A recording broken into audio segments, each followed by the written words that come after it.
আউযু বিল্লাহি মিনাশ শাইতানির রাজিম। বিসমিল্লাহির রহমানির রহিম।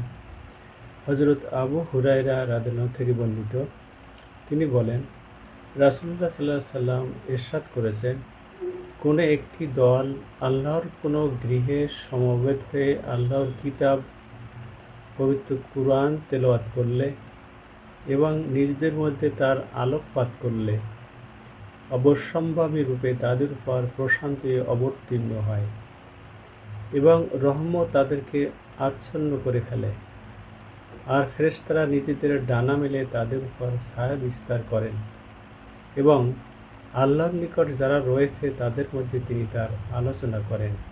মুসলিম শরীফ।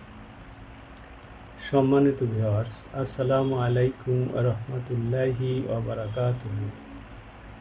আজ 8ই জুন 2026, সোমবার, 25শে জ্যৈষ্ঠ 1433 বঙ্গাব্দ এবং 21শে জিলহজ 1447 হিজরি। আমি আপনাদের সামনে রিয়াদুস সালিহিনের 3য় খণ্ড থেকে 1024 নম্বর হাদিসটি পাঠ করেছি। এ হাদিসে রাসূল সাল্লাল্লাহু আলাইহি সাল্লাম উল্লেখ করেছেন,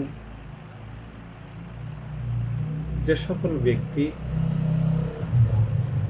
আল্লাহর কিতাব নিয়ে অর্থাৎ পবিত্র কোরআন নিয়ে কোনো গৃহে বসে সেটা তেলাওয়াত করেন এবং সেটার উপরে আলোকপাত করেন, এ নিয়ে আলোচনা করেন, সেখান থেকে শিক্ষণীয় বিষয়সমূহ একে অপরের মধ্যে আলোচনা করে,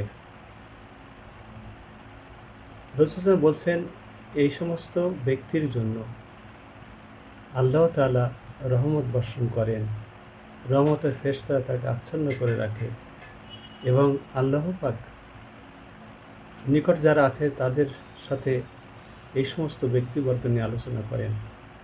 সম্মানিত ভিউয়ার্স, আমরা হাদিস থেকে বুঝতে পারছি যে আল্লাহ পাকের পবিত্র কালামে পাক অর্থাৎ কোরআন নিয়ে আলোচনা করা কত মহৎ কাজ, কত পুণ্যের কাজ।